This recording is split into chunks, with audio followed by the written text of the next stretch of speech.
Ladies and gentlemen, it's that time of the week yet again. It's time for the Premier League predictions here on the Players Own channel. A lot of exciting games to come from this weekend's action. We've got Liverpool and Aston Villa. How do Man City bounce back versus Brighton? And then obviously the biggest one being Chelsea and Arsenal, our final game of the weekend. Really, really excited here. It's match week 11 already, so we're over a quarter of the way through the season.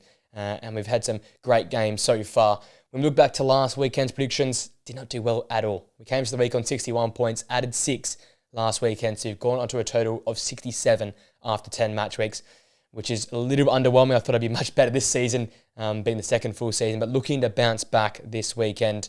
Tell you what, and I got a perfect prediction there as well, which gave us those 3 points. If you're new to the channel wondering how the point system works, it's 1 point for the correct result predicted, 3 points for the correct scoreline predicted, and obviously 0 points if I predict neither. So needing a bigger week this weekend, looking for a double digit, a 10-pointer hopefully this weekend. With that being said, ladies and gents, let's now get straight into my match week 11 Premier League predictions.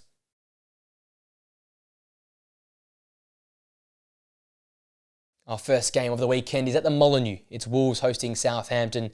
And it's going to be a very, very important game for both these two sides here. Both in the drop zone currently, both really struggling for consistent performances. Starting with Wolves, coming off the back of that 2-2 draw to Crystal Palace last time out. They would take the point because they were really hit and miss in that game. And it's sort of being a summary of their season. Great moments going forward, but really struggling defensively.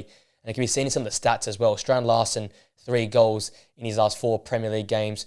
Whilst Cunha has been firing for Wolves as well, being that talisman, that creator. He's picked up 3 goals and 1 assist in his last 5 Premier League games. So the front two are definitely firing in all cylinders. But in this game here, I'm looking at João Gomes, looking at Tommy Doyle at the heart of that central midfield area. Can they protect that back three and allow the likes of Aït-Nouri to push on and as well as Nelson Semedo get high up the pitch? Because what tends to happen is those wing-backs get caught high up the pitch. There's spaces to work into and teams can really get at Wolves in transition and on a turnover. Being at the home side, you expect them to have a lot more of the possession, but we know Southampton like to keep possession themselves. It's going to be a real intriguing battle. As such, I see that midfield holding the key for Wolves here. They're the core of the side. They're the cogs that get this team turning over. So if Tommy Doyle can be at his best, if João Gomes can be at his best, not only defensive but going forward, like we saw last time out, it'll go a long way for Wolves winning this game of football. Southampton obviously got their first win last time out versus Everton. A really important 1-0 win there.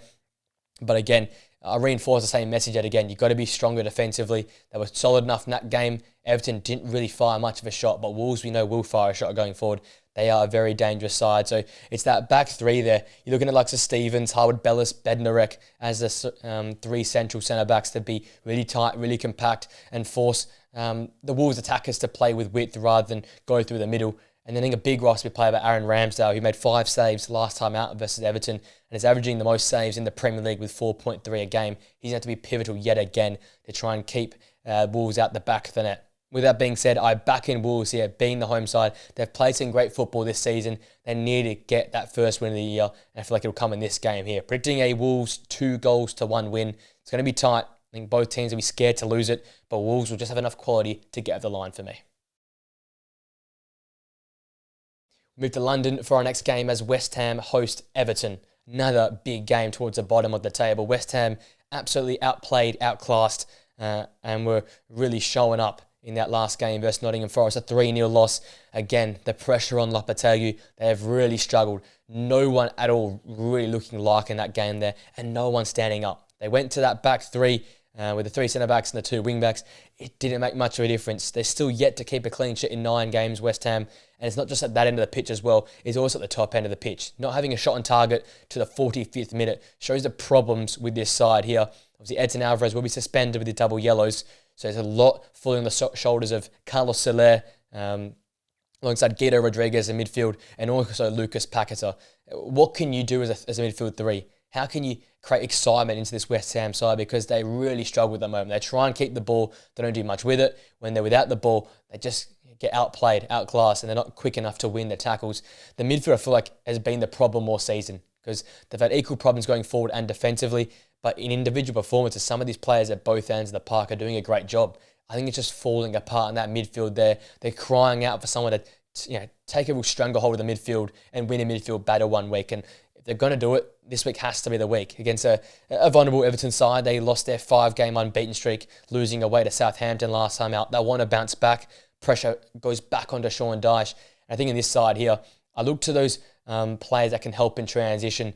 Like I said, Dwight McNeil at the number 10 is number 3 so far in big chance created this season in the Premier League.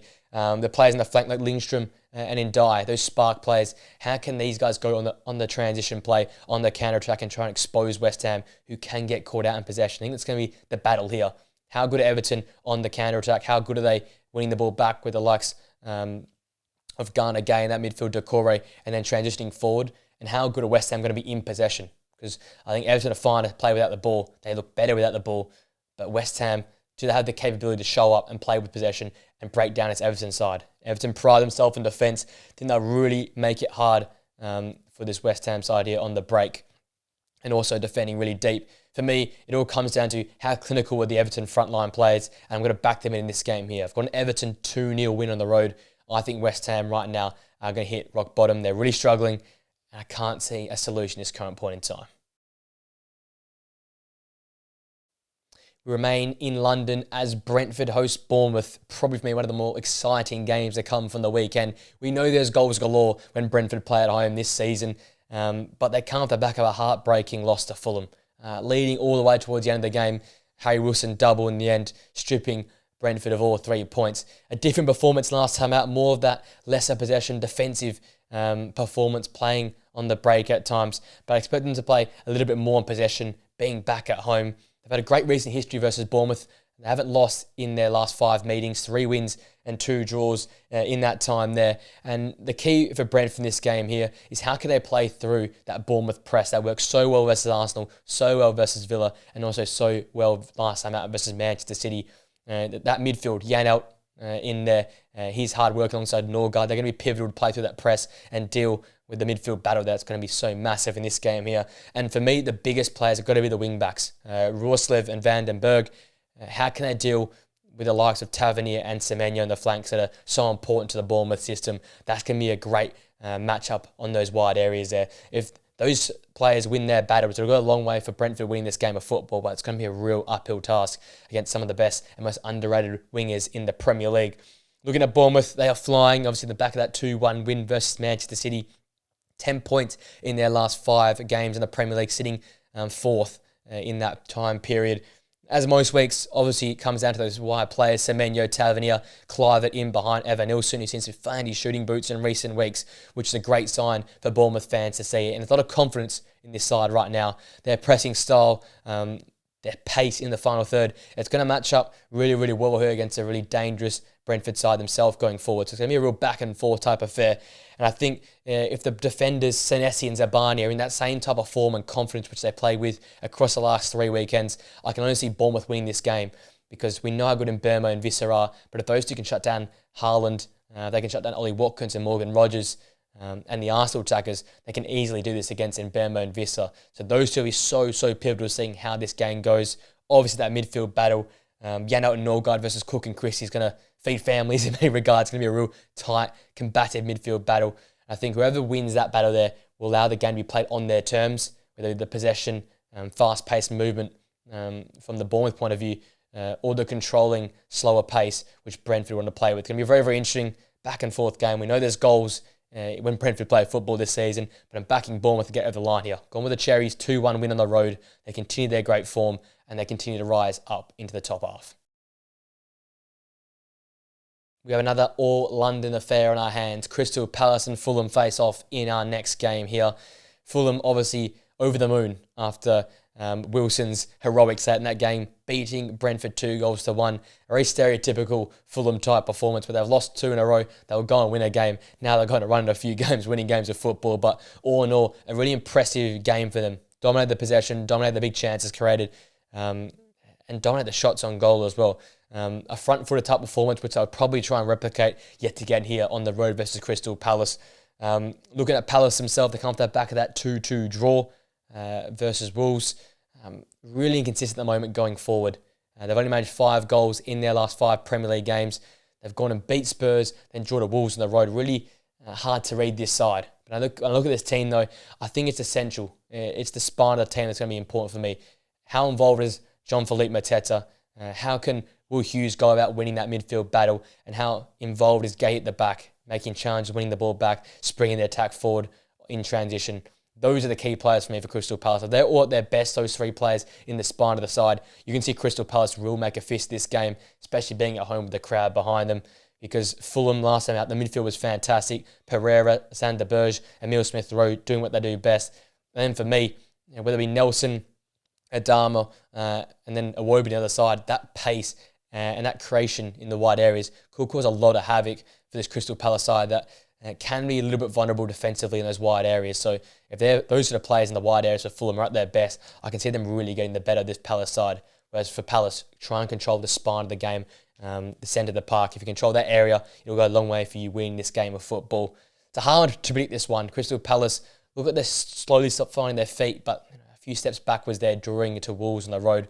I'm backing Fulham in though. Off the back of that crazy turnaround, they win again here. I've gone with a 3-1 Fulham win at Selhurst Park. We move down to the south coast. Brighton and Manchester City is our next game here. Brighton obviously coming off that tough 2-1 loss to Liverpool where they just turned it on come second half, and it still continues to be a bit of a worry for me how patchy Brighton performances can be. There's great moments like that first half for Brighton versus Liverpool where they're totally on top of the game, and then they can fade out and look so second rate come second half, and they're going to have to be at their best for long periods of time versus Manchester City in this game here. Look at this side. I think the key for me is amongst that sort of midfield four, especially Kadioglu in the wide areas with Ayari in the middle, alongside Jack Hinchelwood, who came in and did a fantastic job versus Liverpool. Their pressing, their work rate with and without the ball is going to be so pivotal to stopping Man City doing what they want. We saw how Bournemouth went about it. Work rate with and without the ball. Work your socks off.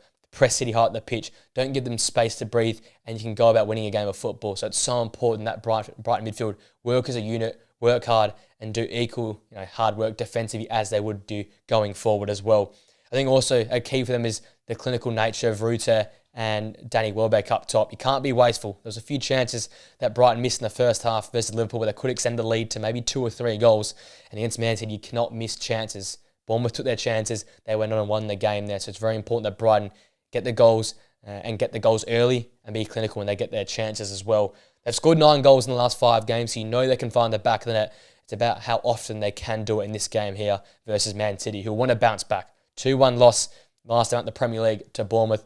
They're on a run of 3 losses in a row after that Champions League loss to Sporting midweek. There's a real injury crisis here. So you're looking to the more experienced names. And I think for me, the more incisive players in the final third to stand up because that attacking sharpness has really dropped away. I think defensively they look okay. I know there's a lot of names missing, but Kovacic is doing a great job defending and protecting that back four. You've got some experienced heads in there. But I'm looking to the likes of Doku or Savio if they start, Phil Foden, Bernardo Silva, to be that spark in the final third.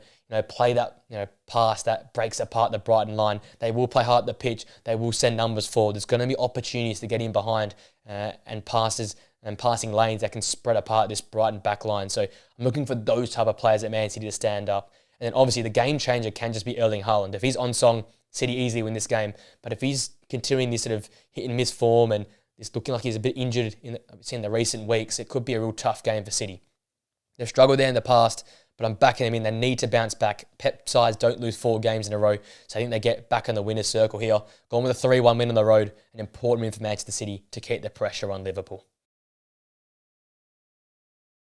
We move to Anfield as Liverpool host Aston Villa. A massive game this one is going to be. Now, league leaders Liverpool, off the back of their 2-1 win versus Brighton, try to back it up against another big side that is competing in Europe as well. I looked at this Liverpool side and I see improvements all over the park. Defensively, they've been fantastic. 5 clean sheets, the most in the Premier League. Van Dijk at his best, alongside Konate, who's playing at a great level as well. Koeman Kelleher's came in and made some massive saves, especially that 1-on-1 last weekend versus Brighton. Then you've got contributors in the midfield there. Gravenberch, McAllister doing a great job defending and protecting that back four. And then for me, the shining light has been Curtis Jones. He's got 2 assists in his last 2 games. Obviously, that massive goal a few weeks back versus Chelsea as well. I think he'll start and be pivotal in this game here as well with his work on and off the ball. Again, another game where it's going to be a classic midfield clash between 2 sides that have a lot of talent in the centre area of the park. But for me, the difference is going to be up top. Liverpool's clinical edge in the final third has been ridiculous this season.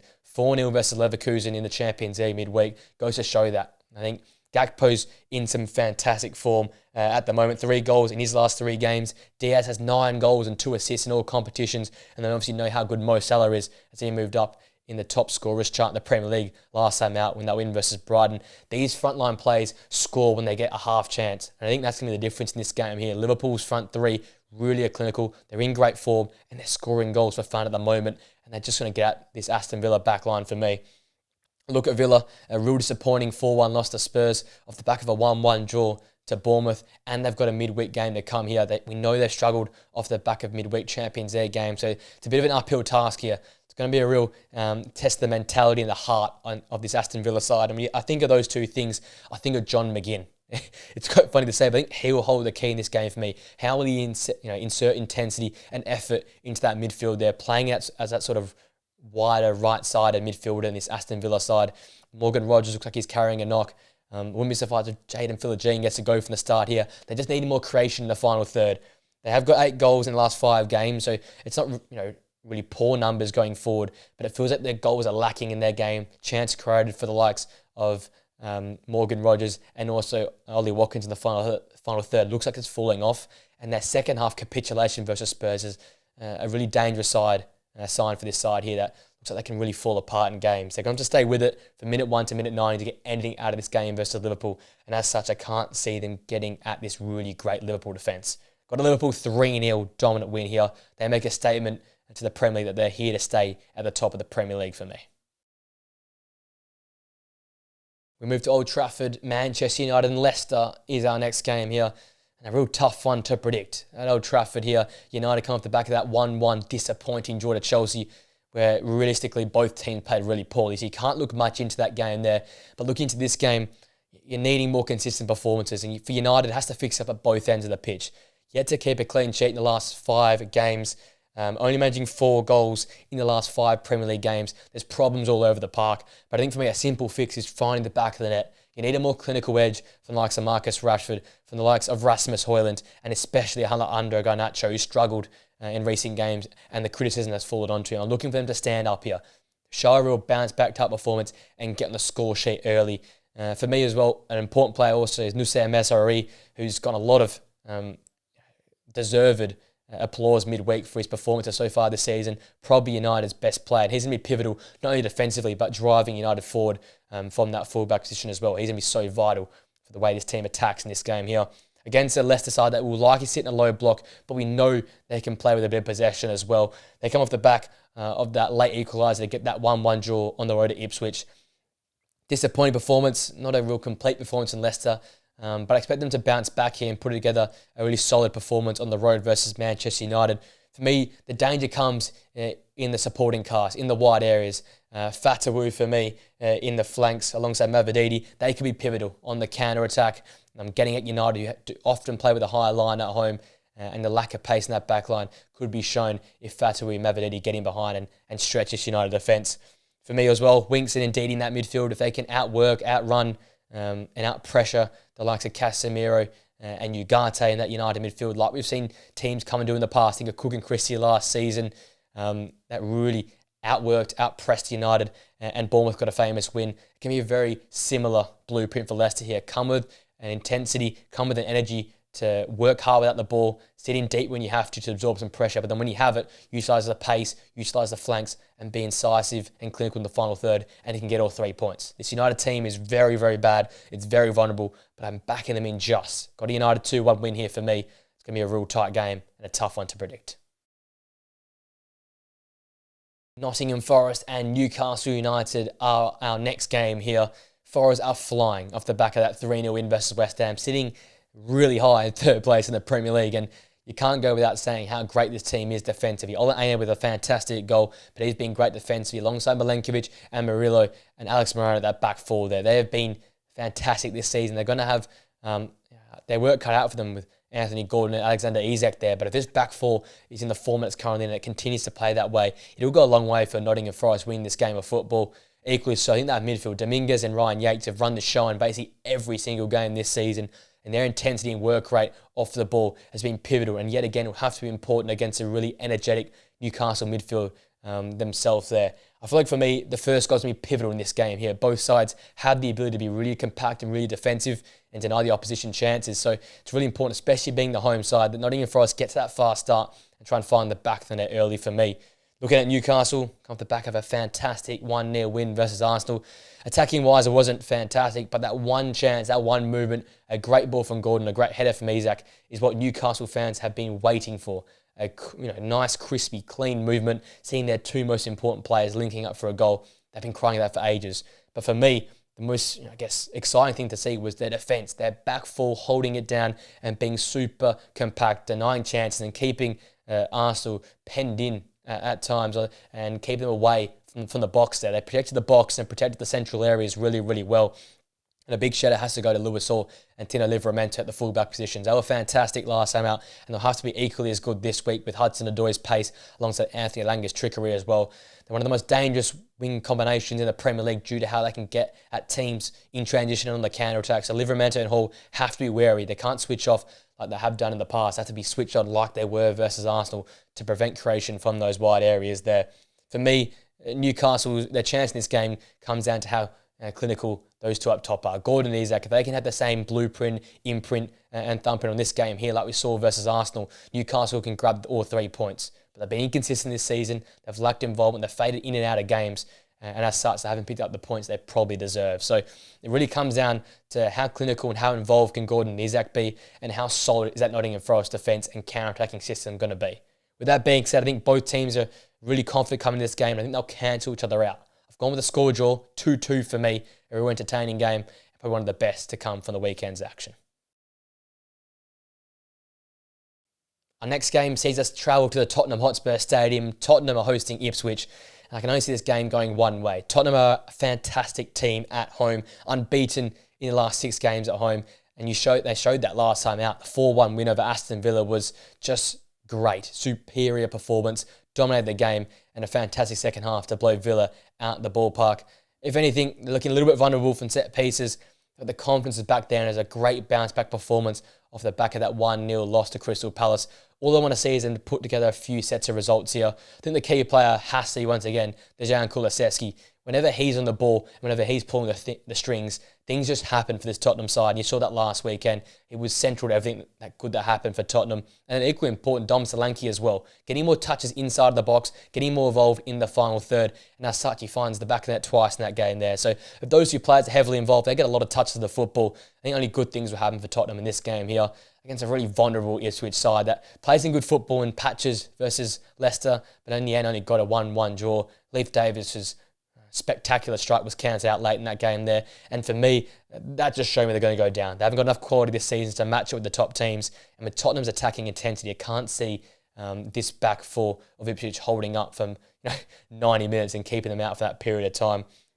If anything, it's how well that back four can play. How compact can they be? Can they force Tottenham wide and force them to cross the ball into the box rather than play through the lines and play with runners in behind the back line? And that's the key, I guess, for Ipswich. Keep it compact, keep that line nice and deep, try and deny Tottenham what they want. With that being said, I see Tottenham walking this game. 4-1 yet again for me. They're going to concede a goal. We know Tottenham concede, but they're going to score a lot of goals. And as such, I see them win this one 4-1 at home. Our final game is the All-London affair. It is Chelsea hosting Arsenal, blue versus red. And what a game this one is going to be. Chelsea have been the great entertainers at home. There's been goals aplenty in those games, but they're definitely to bounce back over a really, really poor result at Old Trafford. Poor performance, poor result for them. For a side that's trying to push up the table, they had 1 or 3 points. And it seems to be the same story yet again. However well Cole Palmer plays is how well Chelsea go in that game of football. And another game yet again where he's going a little bit invisible in a big match. Look to him to bounce back here, and Chelsea will want him to bounce back. He's central to all things that happen with this Chelsea side. So he needs to be much better in that game, and he needs more support with those up top, with the likes of Nicholas Jackson, Noni Madueke and Pedro Neto, needing more involvement throughout the whole game rather than patches of the game there as well. For me, the key, though, lies in the centre of midfield. Lavia and Caicedo is turning into probably the best midfield combination, or challenging that Liverpool midfield combination of Gravenberch and McAllister. They're so accountable defensively. They're really good in the challenges, and they can win the ball back and they control the pace when they have possession quite easily. It's going to be a real challenging midfield battle with an Arsenal midfield who I think are really lacked performances and lacking confidence right now in this current point in time. Obviously, they come off the back of a really, really disappointing loss on the road to Newcastle United, 1-0. They have just struggled for creativity, for spark, for speed in the final third, and they're lacking that incisiveness at the moment. Similar to Chelsea, it all goes down to Bukayo Saka. If he's at his best, Arsenal can get bailed out by his brilliance. But if he's not heavily involved, and if teams are double teaming him like Newcastle did, Arsenal have no avenue to goal. I think Declan Rice, for me, has been average this season. Miko Moreno's nowhere near that Euro's best. And it just looked really flat. I keep saying it, really flat, unexciting, not very creative midfield trio. And as such, teams are just getting the better of Arsenal because they're forcing them sideways. They're finding no way to break in the back line. But I think for Arsenal, you need the supporting cast. Similar to Chelsea, it's a very similar story with both these sides. The supporting cast for Arsenal has to be better. More involvement from Havertz, more involvement from Martinelli, who I think has been awful so far this season. You need others stepping up in these big games here. 6 goals in the last 5 games in all competitions for Arsenal, just to show the problems they have going forward. Defensively, they're fine. That back four is one of the best in world football, but they can't just continue relying on a set piece or a moment of brilliance from Bukayo Saka to bail them out of these games, especially these big games here. Got to be in the front foot. Got to want to play in possession, play through the lines, look a bit quicker in that final third, quicken up the speed of passing, give and goes, and not just rely solely on Bukayo Saka to get all 3 points for the side here. With that being said, I love these big games, but they often disappoint. And I'm going as such, yet again, a 1-1 draw. Can't see these two teams doing enough to win the game, and I can't see them failing enough to lose it. So I just see it being a stalemate, a 1-1 draw. Don't get me wrong, it's going to be interesting to see how these two massive clubs line up. But right now, Arsenal not good enough, and Chelsea, for me, just still not quite there in the big enough games to pick up all 3 points.